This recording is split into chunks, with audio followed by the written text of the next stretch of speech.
Muy bien, buenas noches a todos. Mientras yo trato de encontrar lo que tengo que poner acá para ver, les hemos entregado una hojita donde tienen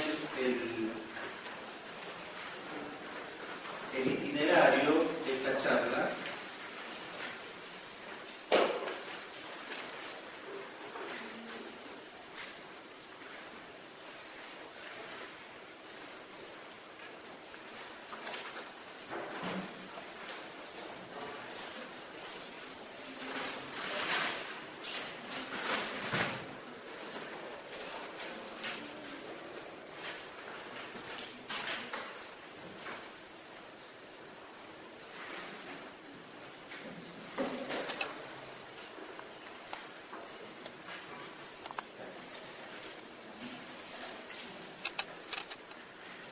Tienen ustedes una hoja donde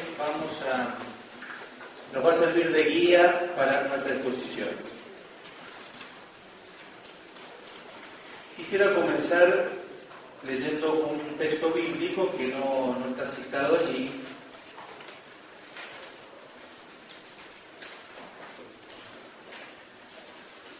Del libro del profeta Oseas, un texto que es muy conocido.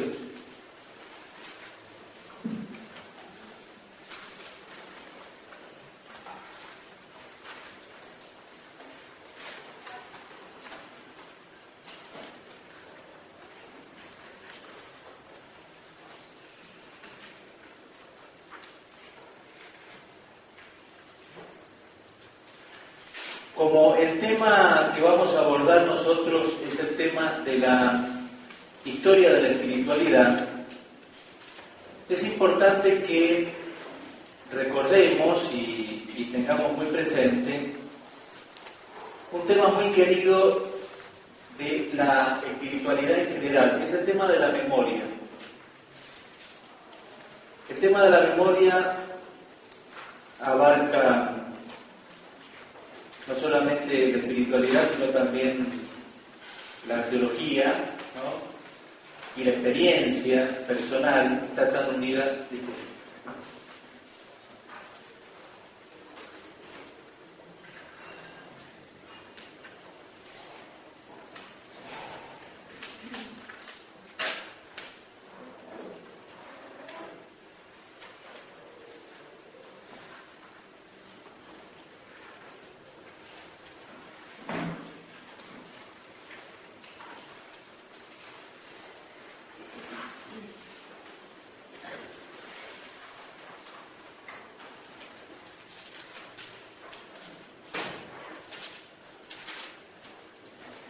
El tema de la memoria, que digamos que es indispensable, no solamente para comprender muchas cosas de la espiritualidad, sino para el recorrido de la propia experiencia espiritual. En la Biblia hay muchísimos ejemplos de cómo el pueblo hace memoria o Dios se encarga de recordar algunos de esos acontecimientos o alguna de esas situaciones.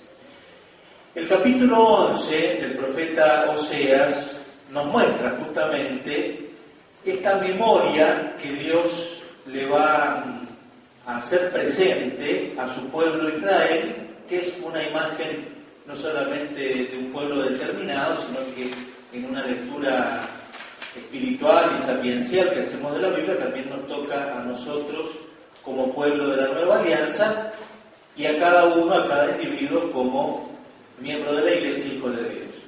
Fíjense lo que dice el capítulo 11. Dios dijo a su pueblo Israel: cuando eras un país joven, yo te demostré mi amor por ti, te saqué de Egipto porque eras un hijo para mí. Pero mientras más te llamaba, más te alejabas de mí, y les presentabas ofrendas a tus ídolos y dioses falsos.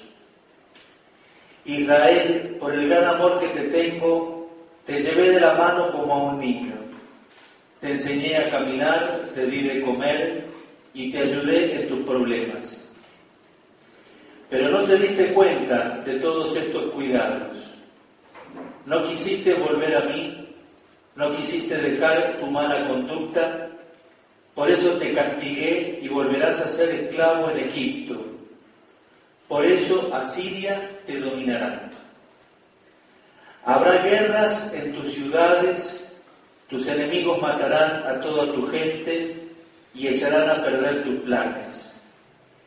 Pueblo mío, ya lo has decidido, me abandonaste por otros dioses, los crees más fuerte que yo, pero no podrán ayudarte. Israelitas, yo no puedo abandonarlos, no sería capaz de hacerlo, no podría destruirlos como destruí a la gente malvada de Admá y Seboín. Mi gran amor por ustedes no me lo permite. No volveré a enojarme con ustedes, ni volveré a destruirlos, pues no soy un simple hombre. Yo soy Dios y habito en medio de mi pueblo. Yo rugiré como un león y ustedes me obedecerán. Desde Egipto y desde Asiria sus descendientes volverán a mí, vendrán temblando de miedo como las aves que vienen del oeste, y yo los llevaré a sus casas para que vuelvan a habitarlas. Yo soy el Dios de Israel y les juro que así será. Fíjense, la Biblia nos trae una historia de la relación de Dios con su pueblo. Finalmente, nosotros podríamos decir que la historia de la espiritualidad podría tener también un subtítulo que es un sinónimo. La historia de la espiritualidad es la historia de amor de un pueblo creyente, que es la Iglesia, con Dios.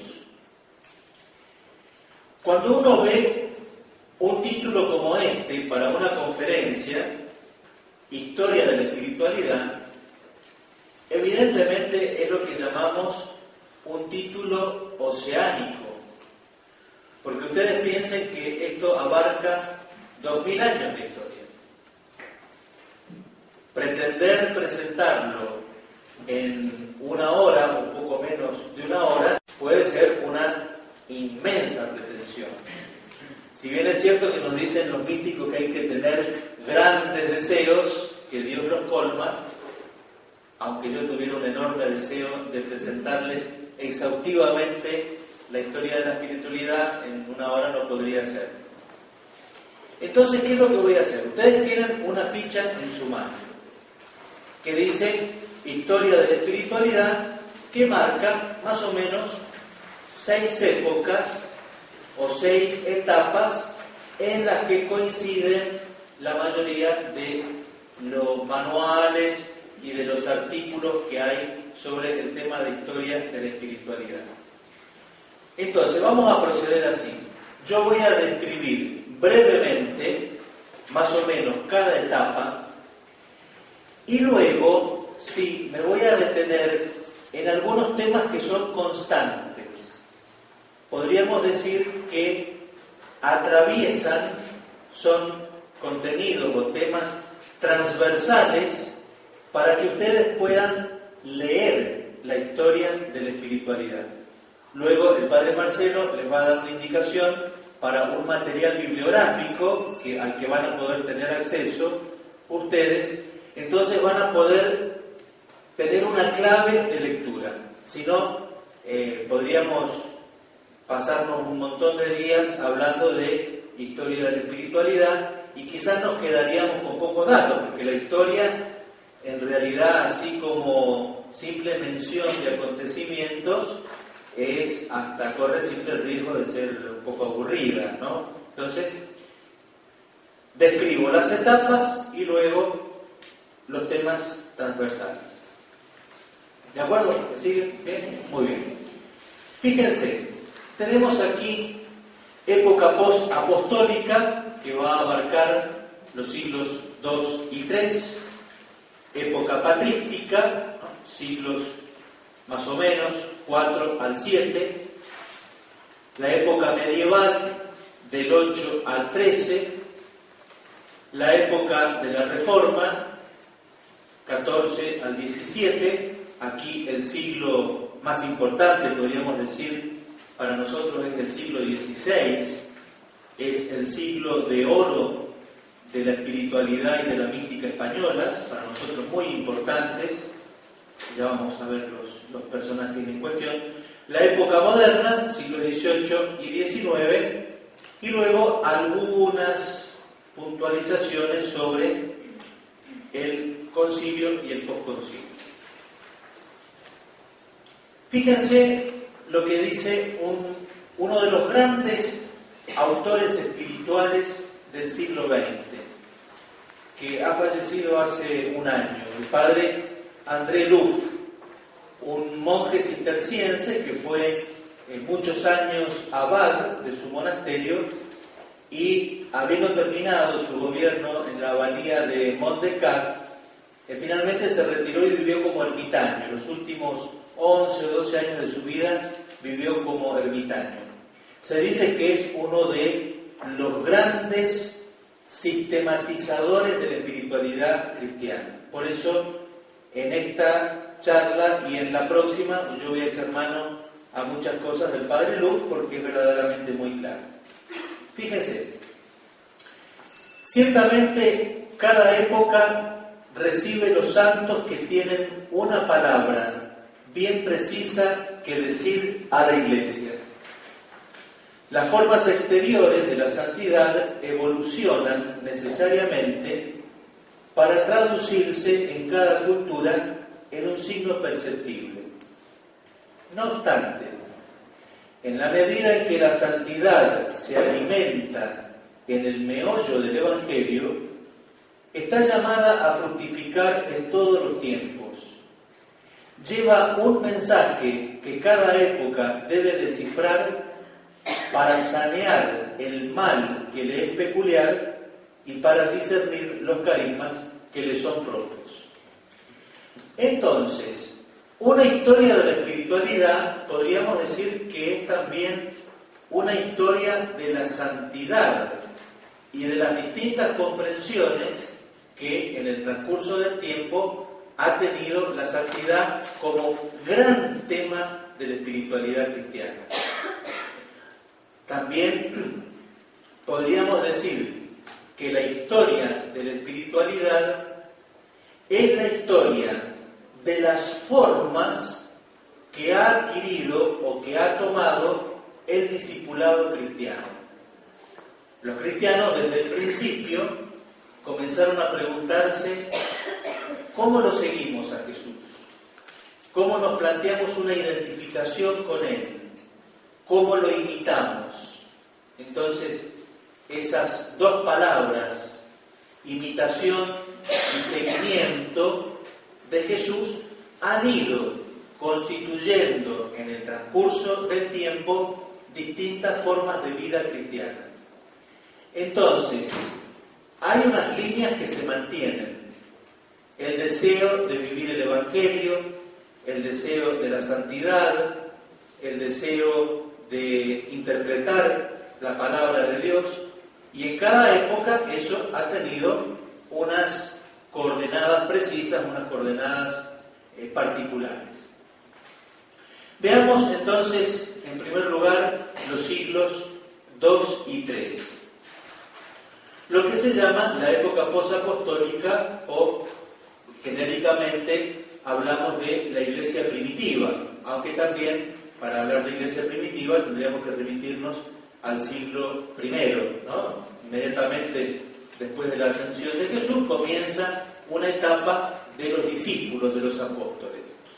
Pero más o menos hacia finales del siglo I ya tenemos más o menos escritos, están terminados los escritos que constituyen el Nuevo Testamento. El siglo II se abre con una experiencia muy dramática para la Iglesia, que es la experiencia del martirio. Los cristianos, desde Jesús, han experimentado la persecución en el transcurso del tiempo. Y eso desde el siglo I hasta nuestros días. Porque todavía hoy hay cristianos que siguen muriendo a causa de su fe. Podríamos decir también que la historia de la espiritualidad es una historia del martirio, en cuanto que el martirio es el testimonio. La palabra griega mártir nos dice testigo.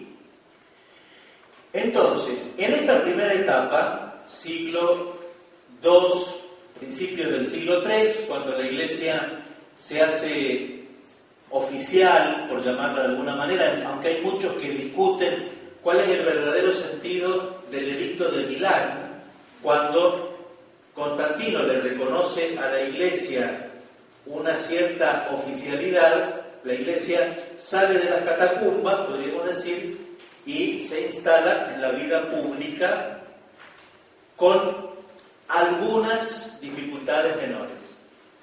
El siglo II, entonces, está caracterizado, por un lado, por la persecución. Son numerosísimos los mártires que tenemos en esta primera etapa. Mártires que mueren siempre de una manera tremenda, terrible, porque las fuerzas del mal, que siempre están presentes en contra de los discípulos de Jesús, no escatiman en los recursos y en el ingenio para poder hacer imposible la vida de los cristianos. Entonces, los relatos que tenemos son verdaderamente dramáticos. Aquí yo voy a ir indicando algunas bibliografías que pueden ser de una gran utilidad, porque la historia de la espiritualidad uno la puede leer en un manual. Hay varios manuales y muy buenos y muy caros, además, hay que decirlo. Pero hay otra posibilidad, que es la de leer la historia desde los escritos de los autores espirituales. Entonces, una auténtica, una genuina historia de la espiritualidad tendría que pasar por el encuentro personal con esas obras. Hay una obra que es importantísima, que son las actas de los mártires. Muchas de estas obras las pueden encontrar en internet, hay sitios muy buenos, muy confiables, donde aparecen innumerables textos. Quienes tienen la liturgia de las horas en los 4 tomos que trae el oficio de lecturas, allí también tienen varias actas de martirio, hay algunas muy famosas, es decir, allí pueden encontrar allí corroborado esto que yo estoy diciendo. Entonces, esta época está caracterizada por la persecución y el martirio. Esto ha significado entonces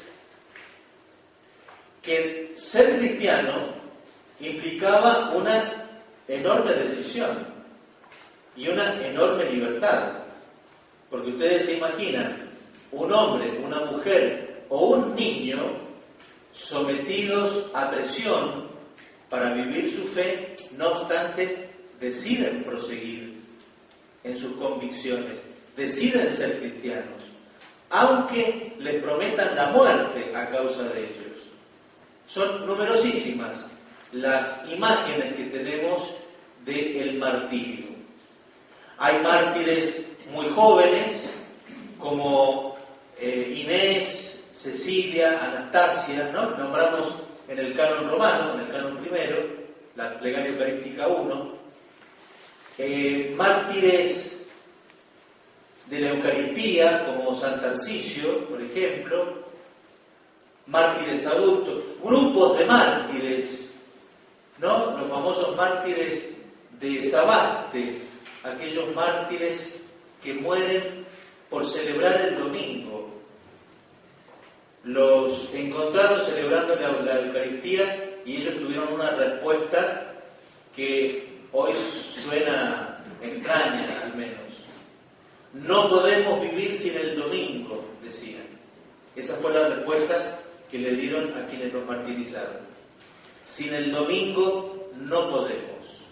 Entonces, las formas y los motivos del martirio han sido varios. Por otro lado, la preparación al bautismo era una preparación muy seria. Lo que nosotros hoy conocemos como catecumenado era un proceso largo y exigente, que culminaba con la recepción del bautismo en la vigilia de la Pascua.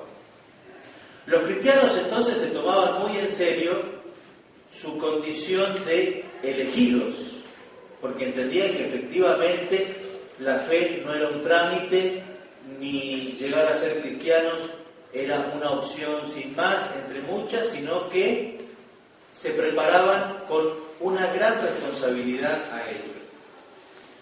Habiendo recibido el bautismo en la vigilia de la Pascua, el domingo siguiente eran ingresados en la comunidad cristiana, en el domingo llamado Domingo in Albis, que es el domingo que hemos celebrado el domingo pasado, el segundo domingo de Pascua. Y a esos cristianos se les leía el pasaje de Tomás. ¿Por qué? El evangelio que llamamos la incredulidad de Tomás. ¿Cuál es el nexo entre sacramentos y palabra de Dios y vida cristiana? Al resucitado se lo conoce y se lo descubre en la comunidad. Hay una necesidad entonces no solo de la adhesión personal, sino también de la adhesión comunitaria. Entonces, estos neófitos, que así se los llamaba a los recién bautizados, un neófito es una plantita chiquita, ¿no? Una semilla recién germinada. Neo, nuevo, fitos, planta, árbol. Una plantita nueva. Esa plantita nueva que había recibido la vestidura blanca, el alba, eran ingresados entonces solemnemente en la comunidad y participaban de la Eucaristía completa. Había que llegar a eso, no era tan sencillo, no era tan fácil. Entonces, así como tenemos esta fuerte experiencia del martirio, también tenemos una fuerte experiencia del martirio, una fuerte experiencia bautismal. El bautismo va a constituir uno de los momentos claves en la vida de cada uno de estos que se acercan a la iglesia. Como ustedes se darán cuenta, estos elementos permanecen, perduran. Perdura la invitación al testimonio, perdura también la espiritualidad o la dimensión bautismal de la vida cristiana. ¿No? Son estos, ya van viendo ustedes, elementos que podemos decir transversales a la historia de la espiritualidad. Por otro lado, esta primera etapa de la vida de la Iglesia supone que los cristianos, en el medio ambiente en el que se encuentran, tienen enormes desafíos, porque habían roto probablemente con sus familias, con sus amigos, habían tenido que dejar atrás una vida que no condecía con la propuesta de la vida nueva, del resucitado, de vivir como resucitados. Entonces, también allí muchos de ellos, algunos se sentían desanimados, algunos se quedaban solos a causa de su nueva situación, pero como tenían en claro, la preparación había sido muy exhaustiva, había sido muy fuerte. Entonces, bueno, también había muchos que abandonaban o se iban o dejaban, inclusive en algunas persecuciones que han habido luego. No es que al final del siglo II se terminaron las persecuciones, pero cuando comienzan a debilitarse esas persecuciones, claro, comienza también a debilitarse ese vigor, esa tenacidad de la vida cristiana. Finalmente, en esta primera etapa, vamos a ver cómo las herejías influyen en la vida de los cristianos. Brevemente, una herejía es la sobredimensión de una parte de la verdad. Se toma una parte de la verdad y se absolutiza. Un ejemplo, Jesucristo es verdadero Dios y verdadero hombre. La humanidad y la verdad de Cristo. Se toma una parte y dicen, por ejemplo, no, Jesucristo es un ser puramente espiritual. Y allí tenemos una de las primeras herejías cristológicas, el gnosticismo. Esta negación de la encarnación, esta espiritualización, esta absolutización del aspecto divino, bueno, niega lo humano. Pero luego también vamos a tener más adelante otra herejía, la que va a decir, por ejemplo, no, Jesucristo es solamente humano, solamente un hombre. Entonces vamos a tener la herejía de Arrio, del arrianismo. Las herejías han ido, por un lado, contaminando la vida cristiana, pero por otro lado también la han ido desafiando. Porque las herejías, así como han hecho posible el avance de la teología como ciencia, de la reflexión cristiana, también han ido corrompiendo las costumbres, la vida, etc. Pero le debemos mucho a los herejes. Tenemos que agradecerles que nos hayan hecho pensar. Finalmente, hay que decir, los herejes eran inteligentes, eran hombres inteligentes. Para ser hereje hay que ser inteligente, si no, lo que se dice son pavadas.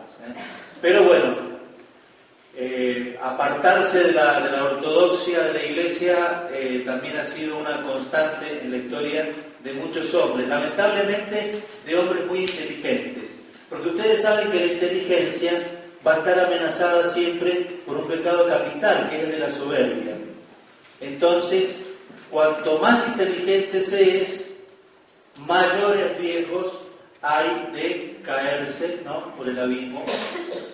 Así que, miren, lo mejor es pasar por tonto, ¿no? Como decía Mark Twain, es preferible quedarse callado y pasar por tonto que abrir la boca y que la evidencia se haga cierta. Entonces, lo mejor es pasar por tonto. Muy bien. Vemos luego una época en la que, habiéndose diluido esta virulencia contra los cristianos, diluido al menos relativamente,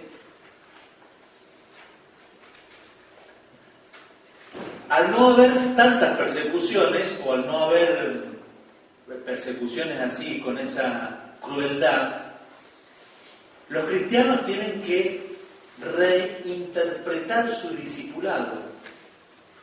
Tienen que buscar nuevas formas de discipulado. Piensen en la radicalidad de morir por Cristo. Ahora ya no está esa hipótesis. Y el cristiano ni el mártir es un suicida, sino que es alguien que quiere vivir evidentemente con mucha pasión, con mucha coherencia, con mucha convicción.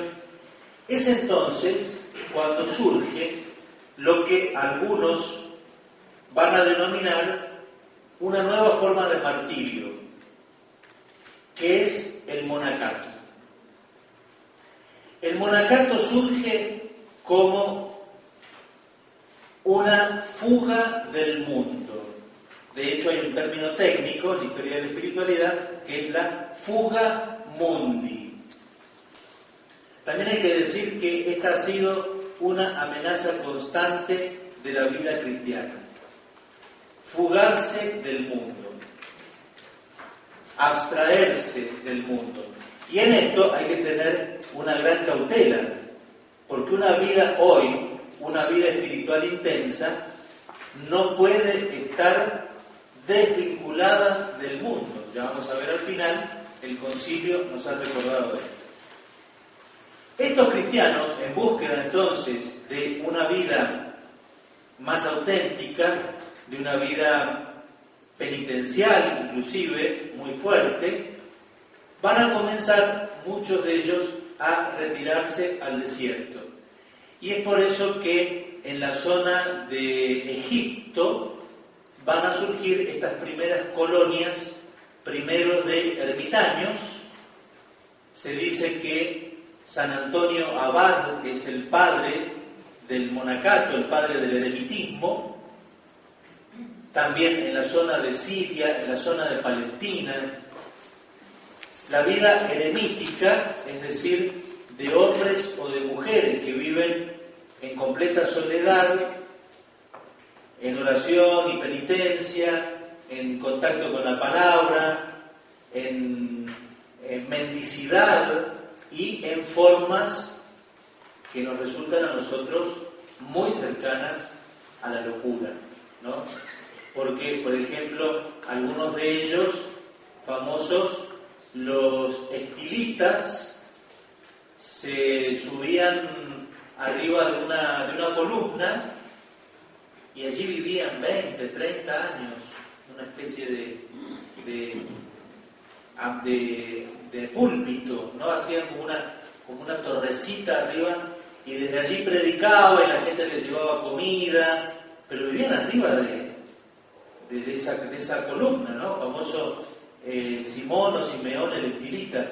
Algunos vivían adentro de un árbol, o vivían en cuevas, es decir, apartarse del mundo. Estas formas de eremitismo, hay un libro muy famoso, un estudio que se ha hecho sobre estos eremitas que se llaman Los hombres ebrios de Dios. Fíjense qué lindo título. Pero claro, uno escucha las historias y dice, estos estaban chupados, ¿no? Porque hay que estar un poco fuera del eje para... Pero esto es también lo que nos revela esta radicalidad que han tenido y que han querido vivir algunos cristianos. Estos que vivían así de manera dispersa, como eremitas, poco a poco comienzan a descubrir la necesidad de unirse o de vivir juntos. Entonces, la primera etapa es de la vida de ermitaños o la vida eremítica, luego va a venir una segunda etapa que es la vida comunitaria o cenobítica, que van a ir dando forma luego con el tiempo a los monasterios tal como los entendemos nosotros en la actualidad, ¿no? Benedictinos, cistercienses, cartujos, etc. Las grandes tradiciones del monacato en la iglesia.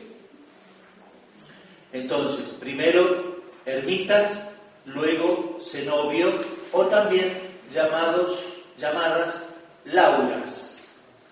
Las lauras eran estas agrupaciones de pequeñas cabañas donde vivían estos ermitaños, comienzan a dar forma lentamente, progresivamente, a la vida monástica tal cual la conocemos en Oriente y en Occidente.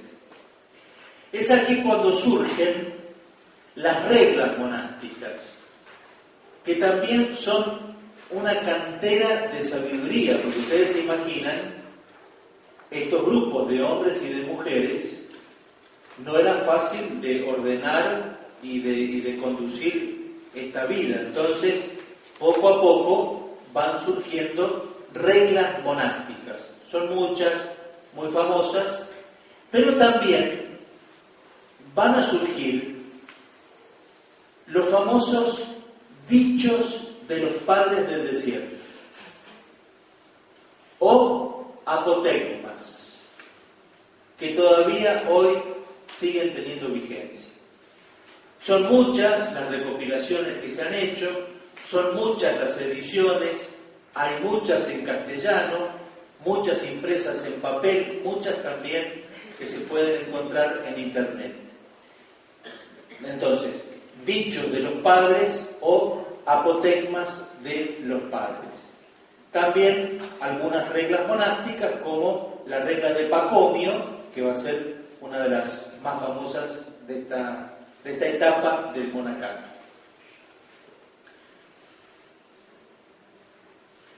La cumbre de este camino monástico va a ser la experiencia de San Benito de Nurcia.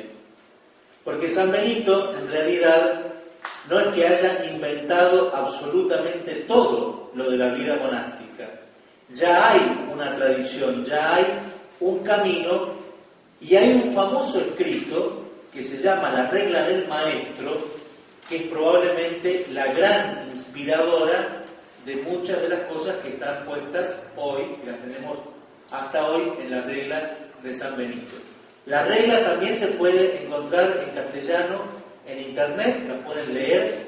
Es una formidable guía de vida espiritual y tiene consejos muy sabios, me animaría a decir, para cualquier forma de gobierno, para cualquier forma de conducción, de guía, ¿no? Al menos alguna vez en la vida hay que tomarse un tiempo y leer la regla de San Benito, porque no es solamente una regla para gobernar monasterios, es un faro, es una luz que le puede servir a cualquiera que pretende orientar más o menos seriamente su vida.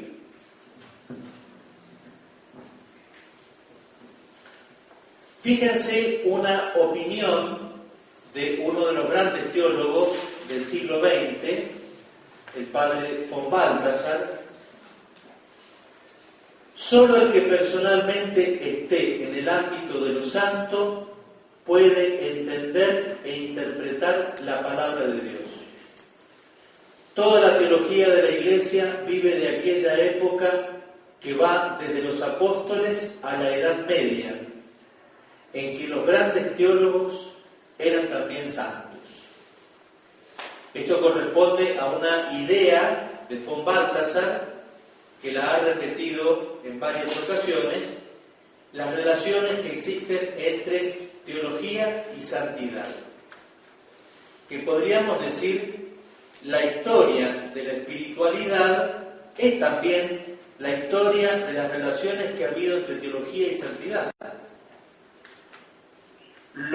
La época patrística, principalmente, la época que va del siglo II aproximadamente al siglo VIII, aunque algunos la extienden hasta el XI, algunos dicen que San Bernardo es el último de los padres de la Iglesia, pero más o menos del 2 al 8, los padres de la Iglesia son obispos o presbíteros, santos, escritores, teólogos, hombres prácticos, hombres de experiencia de Dios, hombres que tienen enormes responsabilidades, que tienen durísimas pruebas, pero que han hecho una síntesis.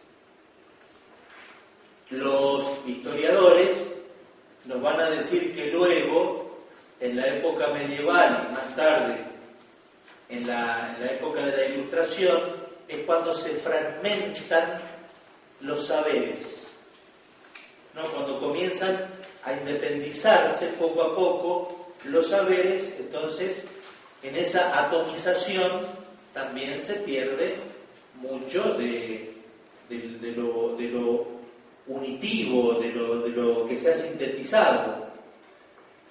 Si hay una tarea que nosotros hoy debemos procurar, es la de la síntesis y es la de la unidad de vida,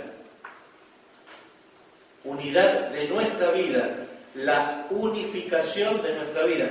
Una de las metas de la vida espiritual es justamente eso, la unificación de la vida, porque la experiencia que todos tenemos es la de estar fragmentados, la de estar dispersos. Bueno, entonces, esta es una importantísima opinión de este teólogo, de von Balthasar, sobre aquella época patrística que, creo yo, estamos también, los pastores, estamos llamados a reeditar. Santidad, teología, experiencia personal de Dios, contacto frecuente con Dios, esa reunificación de muchas cosas nos toca también a nosotros. Muy bien, vemos ahora una etapa que quizás es poco conocida, ¿no? O quizás no tiene para nosotros una gran relevancia, que es toda la escuela flamenca de espiritualidad. Y aquí habría que decir los místicos flamencos, que son tan poco conocidos en general, han sido grandes hombres y grandes mujeres, faros de la espiritualidad cristiana. Lo que pasa es que no los conocemos, no tenemos acceso a ellos, prácticamente no se sabe nada, pero hay un tema que podríamos decir ha permanecido en cierta medida y que hay que hacerle una crítica todavía hoy, que es lo que se llama la devoción moderna, ¿no? Un modo de relacionarse con Dios que nos ha dado bastante trabajo en la Iglesia, porque justamente es una espiritualidad polarizada, a mi juicio, una idea de la relación con Dios quizás bastante intelectualizada en algún punto. De esta época, para nosotros lo más importante es el siglo XVI, el siglo de oro de la mística española. Aquí tenemos a los grandes. Perdón, padre, ¿la época medieval no la vemos? No, de la época medieval simplemente les diría esto. El monacato se consolida en instituciones importantísimas, como van a ser los monasterios benedictinos y algunas reformas importantes, como va a ser la reforma de Cluny, la reforma cisterciense de Cluny. Cluny hoy todavía es estudiado como un modo de organización y un modo de gestión que le provoca envidia al empresario más exitoso, ¿no? Porque se consolidó prácticamente como el modelo de la urbe, el modelo de la polis, ¿no? Por el modo que tenían en lo económico, en lo cultural, en lo religioso, en lo litúrgico. En fin, la Edad Media, que como toda media es la más larga y la que tiene más feo olor por allí, es también la época más luminosa de la Iglesia. A mi juicio, lo que nosotros hoy sabemos o nos dicen de la Edad Media es lo que nos ha dicho la Ilustración. Entonces ustedes han visto, eso es de la Edad Media. No, cuidado, una cosa puede ser del Renacimiento, no de la Edad Media. O el oscurantismo de la Edad Media. No, a mí me parece que en una época tan prolongada como ha sido justamente la de la Edad Media, cómo no admitir errores o cómo no pensar que puedan haber habido equivocaciones. Pero los monasterios fueron los lugares donde se conservó la cultura, donde se siguieron copiando los libros, donde se consolidó la liturgia, donde la relación entre oración y trabajo estuvo muy clara, muy marcada, donde los monjes no eran solamente monjes, sino también eran misioneros, evangelizadores, catequistas, Es decir, el ideal del cristiano, digamos, el paradigma del cristiano en la Edad Media va a ser un poco el monje. Porque es el hombre de las letras. Y en la Edad Media no solamente varones, sino también mujeres.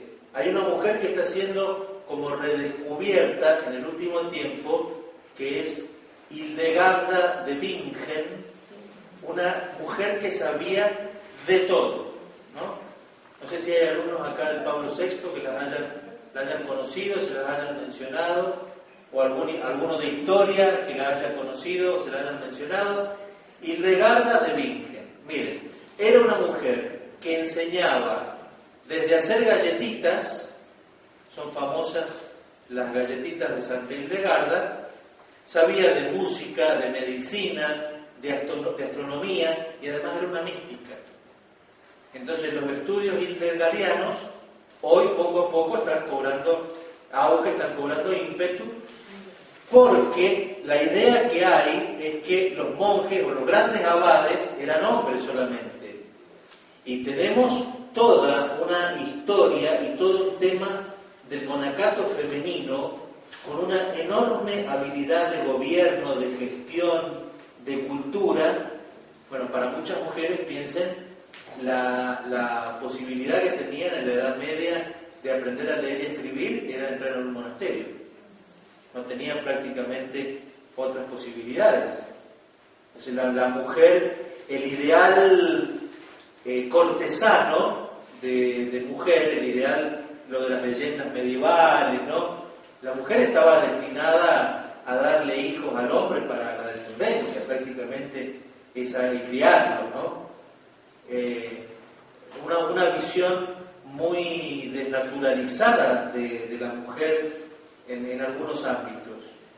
Entonces, claro, ¿qué les quedaba? Encerrarse en un monasterio por vocación o por resignación y finalmente llevar su vida. Bueno, pero en este camino monástico tenemos figuras como esta, ¿no? Como esta Hildegarda. Hay otra famosa también, Hardwicke de Amberes, también una mujer muy, muy luminosa, o quizás una más conocida, que es, ya me voy a acordar, que dice, todo terminará bien. Famosa por su dicho, todo terminará bien. Juliana de Norwich. Juliana de Norwich, también una gran monja, mística. Estas mujeres sabían de astronomía, unas cosas increíbles. ¿Sí? Bueno, entonces la Edad Media está marcada un poco por ese ideal del monasterio que también encarna y evoca el ideal de la polis. Recuerden el sistema feudal que tenían los monasterios, van a ser luego más tarde el origen de nuestras ciudades, de nuestras polis. Voy al siglo XVI. El siglo XVI está marcado, por un lado, por el surgimiento de inmensas figuras, ¿no? Ignacio de Loyola, Teresa de Jesús, de Ávila, Juan de la Cruz, Pedro de Alcántara, Juan de Ávila,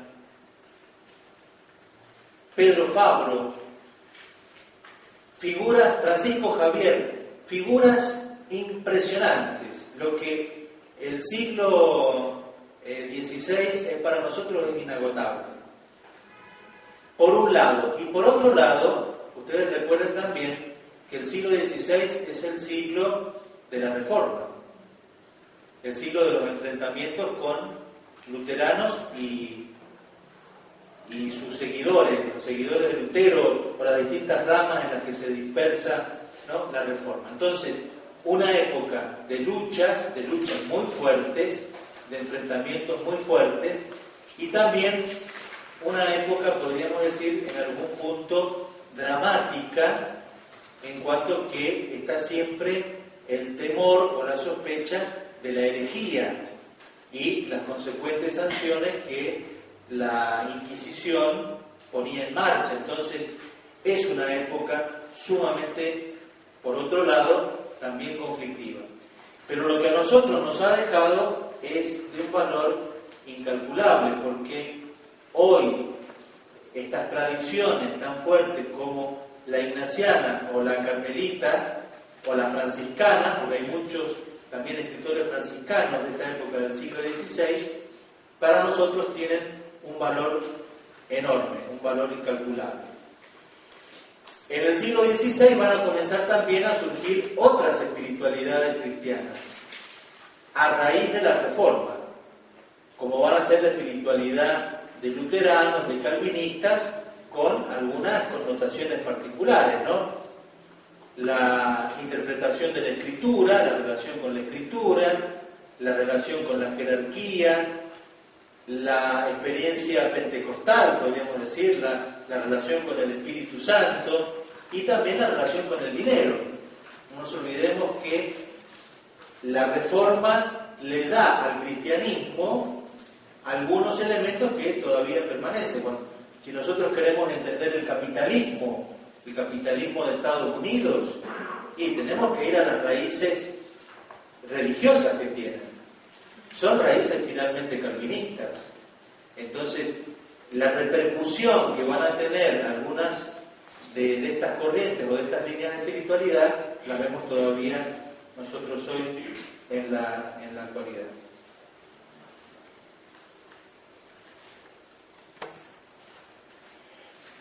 Bueno, me detengo ahora en la época moderna de la Revolución a la Esperanza, la llamamos aquí en este subtítulo.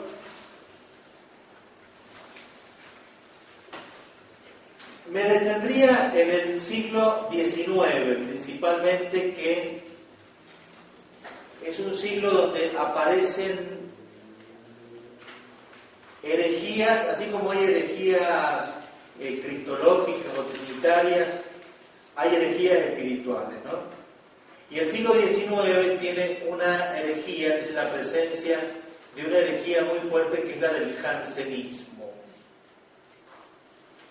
El jansenismo, en una descripción muy rápida, podríamos decir que tiene enormes sospechas sobre la capacidad humana de serle grato a Dios, y por otro lado una idea de Dios tremenda, terrible. La idea de un Dios justiciero, de un Dios iracundo, de un Dios al que prácticamente nada puede aplacar. Entonces hay una visión del hombre, una visión tremendamente angustiosa, terrible. Bueno, en esta época, finales del siglo XIX y comienzos del siglo XX, nosotros tenemos algunas figuras que son sumamente esclarecedoras. A finales del siglo XX vamos a tener a Teresa del Niño Jesús, Santa Teresa del Niño Jesús, Teresa de Lisieux,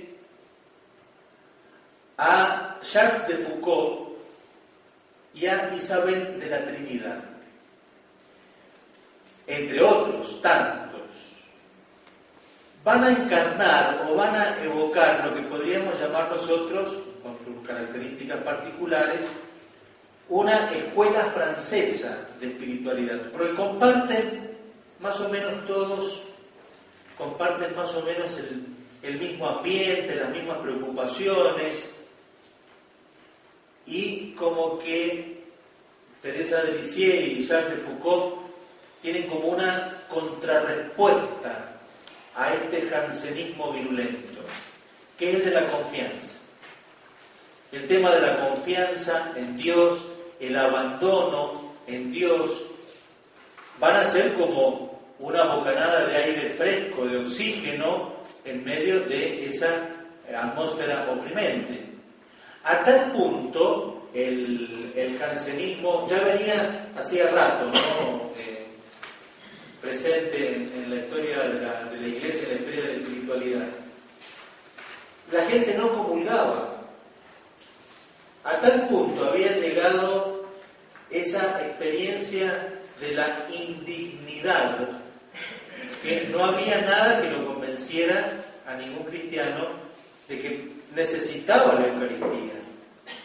La Eucaristía no era un premio por una vida absolutamente inmaculada y santa, porque esa vida no ha existido ni existirá nunca, ¿no?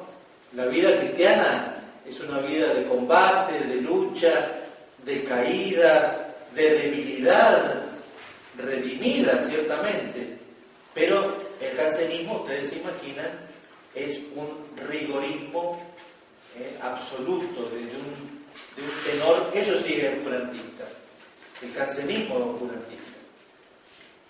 Bueno, surgen entonces estas figuras luminosas, bueno, en esta línea de conocer o de leer textos importantes. Historia de un alma es un texto fundamental, se puede conseguir en internet. Traten de, cuando busquen o compren o busquen en internet, traten de buscar la edición que se hizo con motivo del centenario, ¿no? Del 97, porque hay una primera edición de las obras de Teresa de Lisieux que hicieron al poco tiempo de haber muerto, y su hermana, que es la que edita las obras, había cosas que le parecían que no eran así, que no tenía que publicarlas así. Entonces hizo un recorte de temas, de textos, tachó, corrigió, ¿no? Porque le parecía que su Teresita no podía estar diciendo esas cosas, entonces hizo un guiso de los escritos de su hermana. Finalmente han sido restaurados. Hace poco me explicaban, inclusive hasta con unos equipos muy especiales, porque tuvieron que raspar sobre lo escrito. Bueno, entonces se hizo esa obra de reedición. Hay que tener cuidado entonces de tomar la historia de un alma o los escritos de Teresa, lo que se llama la edición del centenario. Si en su casa tienen una edición que probablemente sea de los años 40 o 50, dónenla a un museo. Para entender a la verdadera Teresa de Lisieux, de quien un obispo dijo: jamás ha ardido lava tan incandescente en la historia de la Iglesia. Jamás ha ardido lava tan incandescente en la historia de la Iglesia, ¿no? Esa imagen de la Teresita, así media tontita, es lo que, claro, su hermana quiso finalmente transmitir eso, pobre Inés, ¿no? La hermana Inés. Bien, el siglo XX se abre. ¿Me siguen bien? ¿Están aburridos? No, hablo más que Chávez. Esto había que hacerlo así. Bueno, vamos al trote por la historia, ya ven, ¿no? Nos subimos al caballo y ya estamos ahora en los primeros autos. Los primeros autos dicen. ¿Qué es lo que tenemos nosotros para entender la historia de la espiritualidad del siglo XX? Una primera etapa, yo diría, marcada por grandes acontecimientos bélicos, grandes acontecimientos dramáticos, terribles, ¿no? Las dos guerras y algunos acontecimientos muy luctuosos, como han sido el genocidio armenio, por ejemplo, del que se habla poco, del que se recuerda poco. Murieron cerca de 1 millón de armenios, murieron de hambre, ¿no? Los rusos los condenaron al hambre porque se les habían rebelado. Entonces durante 3 años no los dejaron sembrar los campos. Se calcula que han muerto 1 millón de personas. Muy bien, entonces, las dos guerras, estos genocidios, el holocausto, ¿no? El holocausto de la Segunda Guerra, donde han muerto muchísimos judíos y muchísimos cristianos también. Nosotros tenemos mártires, muchos mártires, ¿no? Santa Teresa Benedicta de la Cruz, ¿no? Edith Stein, Maximiliano Kolbe y muchos otros, que inclusive luego van siendo canonizados poco a poco. Pensemos también en otro enorme acontecimiento bélico que ha sido la Guerra Civil Española, que también nos ha dado una enorme legión de mártires, que todavía, vieron que cada tanto hay beatificaciones masivas así, beatifican 100, 200, 300 mártires, y cuántos más que todavía están las causas encaminadas. Entonces, estos acontecimientos han provocado grandes preguntas. ¿Quién es el hombre, nuevamente, y de qué es capaz? Porque nos damos cuenta de que el hombre es capaz de cosas tremendas, de cosas terribles.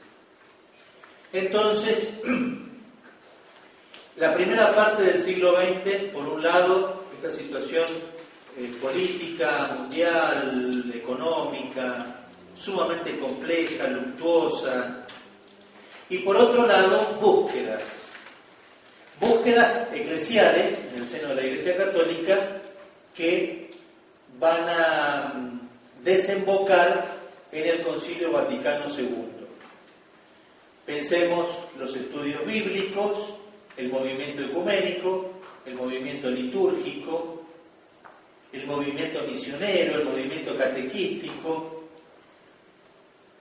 Es decir, una serie de corrientes de pensamiento que van preparando el terreno, bueno, que luego desemboca en el gran acontecimiento del Concilio Vaticano II.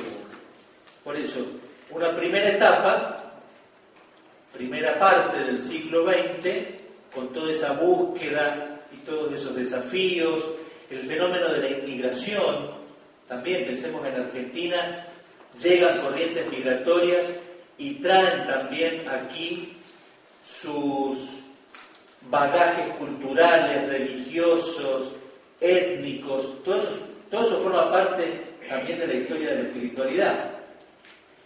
Sería muy interesante hacer una historia de la espiritualidad en la Argentina, por ejemplo, para comprender algunas cosas del presente.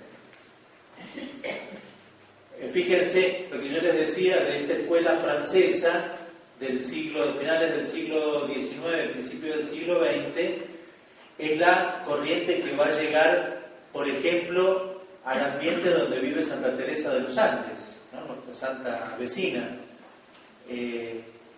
Chile, sobre todo, estaba muy influenciada por estas escuelas de espiritualidad francesa, por el jansenismo, pero también, ¿no?, por lo otro que estaba viniendo, que estaba llegando. Poco a poco se iba conociendo la obra y los escritos de estas religiosas como Teresa de Lisieux o Isabel de la Trinidad.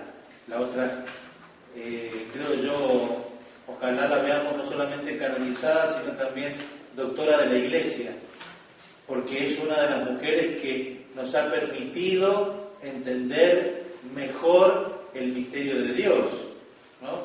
Una gran teóloga, muy inteligente, muy santa, pero más inteligente que santa, creo yo. Bueno, de Isabel de la Trinidad también sería interesante, bueno, si es posible. No tengo presente que haya escritos en castellano de Isabel de la Trinidad en internet, al menos. ¿Las obras en castellano? De Isabel no las conozco. No, en internet no sé, en español sí. No, en castellano sí, están traducidas, editadas. Muy bien. Bueno, la segunda mitad del siglo XX, un poco menos de la mitad, va a estar marcado evidentemente por la apertura del Concilio Vaticano II. ¿Podemos hablar de una espiritualidad conciliar?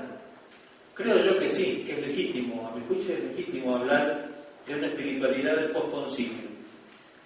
Porque aquí es donde la Iglesia se ha renovado en sus fuentes. Hay una continuidad en la tradición. La tradición de la Iglesia no es un ladrillo que cada generación le pasa a la otra intacto e incólume. La tradición es un caudal de conocimientos, de saberes, de experiencia, de espiritualidad, de vida, de gracia, que una generación le entrega a la otra, enriqueciéndola. Entonces, en una corriente hay una renovación.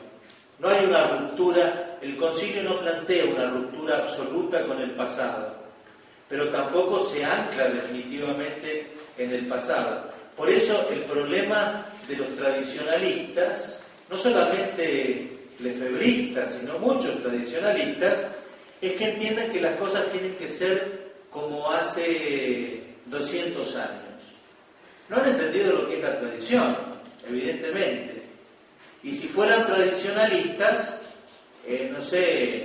no rezarían la misa en latín, sino en griego, que fue la lengua de la Iglesia hasta el siglo III.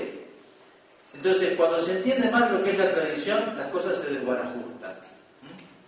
Yo quisiera verlos, algunos que defienden tanto, quieren hacer de la Iglesia un museo, y hay que darse cuenta que tiene una vitalidad. Es tan hermosa esta imagen que han elegido, la del árbol, para plantear un proceso de vida, porque la tradición es como eso, un árbol, ¿no? Que se renueva, que crece, es el mismo árbol, pero va creciendo, no está petrificado. Un árbol petrificado es una cosa muerta. La tradición es una realidad viva. Entonces, quienes entienden que el Vaticano II rompió absolutamente con el pasado, están equivocados. Los que entienden que el Vaticano II traicionó la tradición de la Iglesia, también están equivocados. En fin, ¿qué es lo que nos plantea el concilio y el posconcilio? La renovación de los estudios bíblicos, que a nosotros nos permiten hoy tener magníficas traducciones de la Biblia, la renovación litúrgica, el diálogo ecuménico, todo eso ha significado un desafío. Bueno, esa es la etapa que estamos viviendo.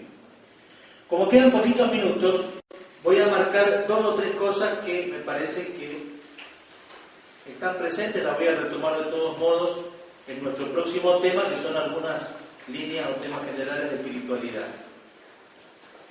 Fíjense, las herejías se mantienen y reaparecen en el transcurso de la historia. Por ejemplo, una vieja herejía, el pelagianismo, con el que se va a enfrentar San Agustín.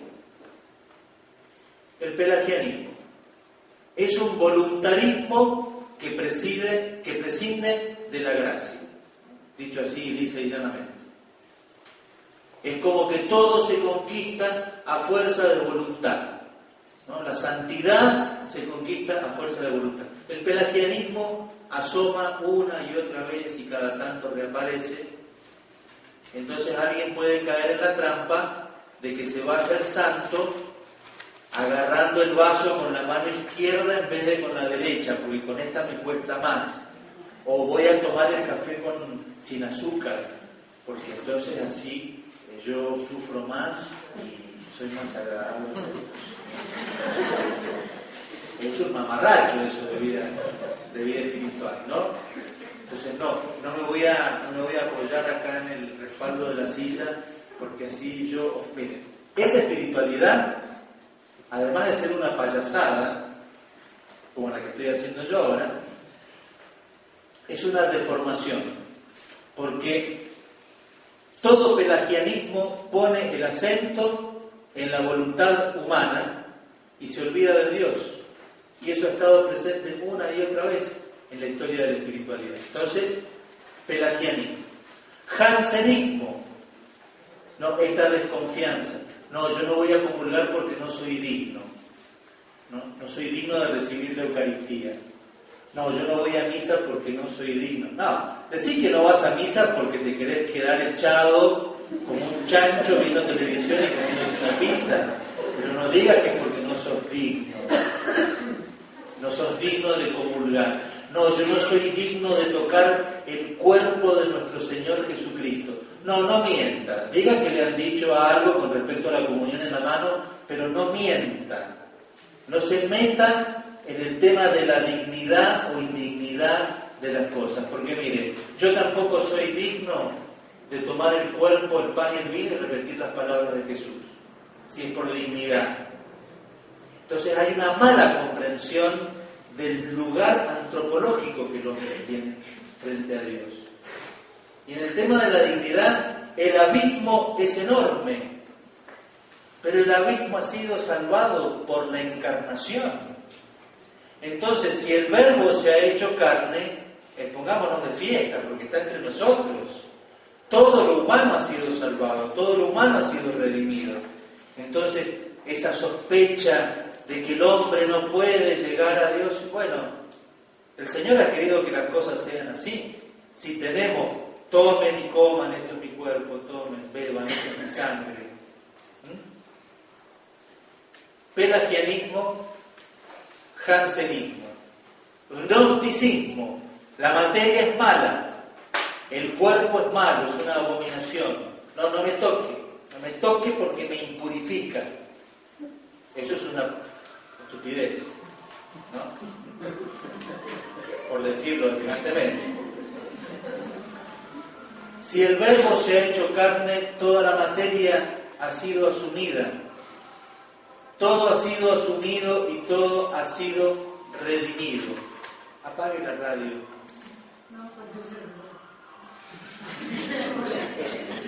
Si vamos a escuchar todo el himno nacional.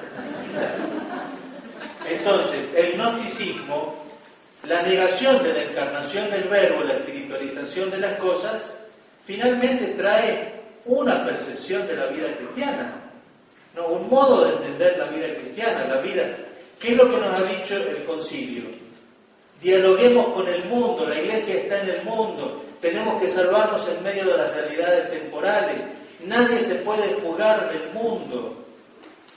Padre, no te pido que los saques del mundo, te pido que no se casen con el mundo, pero estén en el mundo. Entonces, toda espiritualidad, si ustedes quieren, tiene un carácter secular, porque el que no tiene los pies sobre la tierra, finalmente termina siendo, ¿no? Ya vamos a ver la espiritualidad. ¿Qué es la espiritualidad? No es el alma así flotando en el aire. Es un ser de carne y hueso con los pies sobre la tierra. Pelagianismo, jansenismo, gnosticismo, arrianismo. La humanización o la historización de todo. Todo es de tejas abajo. Todo es acá, todo es materia. Jesús era un líder revolucionario, era un buen hombre. Mi oración es mi trabajo.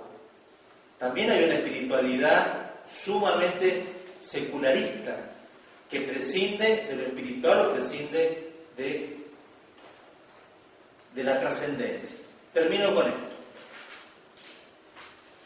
El hombre religioso del mañana o será un místico, es decir, una persona que ha vivido la experiencia de Dios, o no será nada.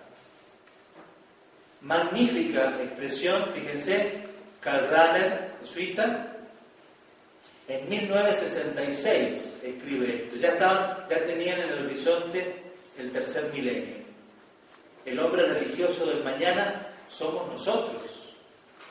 Entonces nosotros tenemos que hacer nuestra parte en esta historia de la espiritualidad que continúa hasta que el Señor venga a buscarnos y Dios quiera que para estar con Él.